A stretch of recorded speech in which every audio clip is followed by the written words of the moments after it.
Non പേഷ്യൻ്റായിട്ട് വരുന്ന വളരെ പെയിനായിട്ട് വരുന്നവർക്ക് ഇമ്മീഡിയറ്റ് ആയിട്ട് നമുക്ക് അതൊരു പരിഹാരം ഉണ്ടാക്കി കൊടുത്തേ പറ്റുള്ളൂ. മറ്റ് ശസ്ത്രക്രിയകളൊക്കെ പൊക്കോട്ടെ, അവർ പിന്നെ വലിയ ആശുപത്രികളിൽ പോയി ചെയ്തോട്ടെ.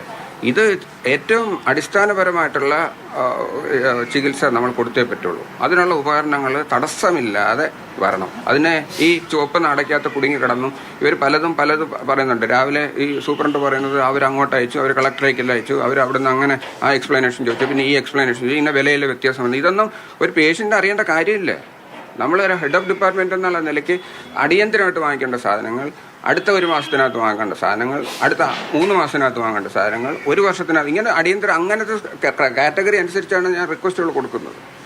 ഇതിലൊന്നിനും ഈ പറഞ്ഞതുപോലെ എഴച്ചിലാണ്. അതിൽ അടിയന്തര സ്വഭാവമുള്ള സാധനങ്ങൾ അടിയന്തര സ്വഭാവത്തോടുകൂടി തന്നെ വാങ്ങിച്ചു തരണം.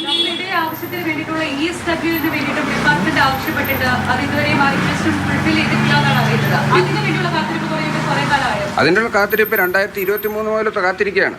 2023 കഴിഞ്ഞ മെഷീൻ 2021 കമ്മീഷൻ ചെയ്ത മെഷീൻ 2023 വരെ ഞങ്ങൾ ചെയ്തതിനകത്ത് ഏകദേശം 3900 രോഗികളെയാണ് നമ്മൾ ഓപ്പറേഷൻ ചെയ്തത്.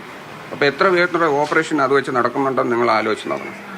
അപ്പോൾ അത് 2023 മുതൽ ഈ വർഷം വരെ അത് മുടങ്ങിയിരിക്കുമ്പം എത്ര പേർക്കാണ് അത് ചെയ്യാൻ പറ്റാതിരുന്നതെന്ന് നിങ്ങൾ ആലോചിച്ച് നോക്കുക. ഇതിൻ്റെ അടിയന്തര സ്വഭാവം ഞാൻ ഇവരെ അറിയിച്ചതാണ്. ESWLയുടെ അടിയന്തര സ്വഭാവം ഞാൻ അറിയിച്ചതാണ്.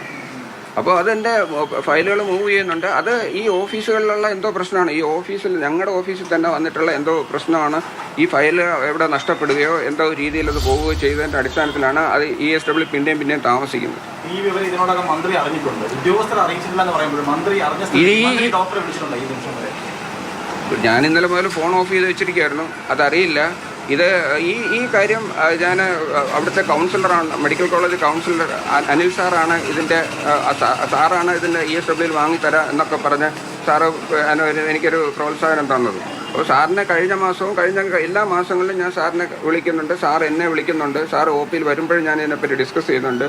അപ്പോൾ സാറ് ഒരു സെക്രട്ടേറിയറ്റിലും കളക്ടറേറ്റിലൊക്കെ സാറ് പോയി സാറിൻ്റെ ഇൻഫ്ലുവൻസിൽ കുറേയൊക്കെ ഫയൽ മൂവ് ചെയ്തു എന്നാണ് കേൾക്കുന്നത്. പക്ഷേ അതിൽ ഈ ചികിത്സാ സ്വഭാവമായിട്ടുള്ള മെഷീനുകൾക്ക് എന്താണ് ഇത്ര താമസം വരുന്നതെന്ന് എനിക്ക് മനസ്സിലാകും. ഈ FB പോസ്റ്റ് ഇട്ടതിന് ശേഷം മറ്റെന്തെങ്കിലും ബാക്കി സമ്മർദ്ദങ്ങൾ അല്ലെങ്കിൽ ഒന്നുമില്ല.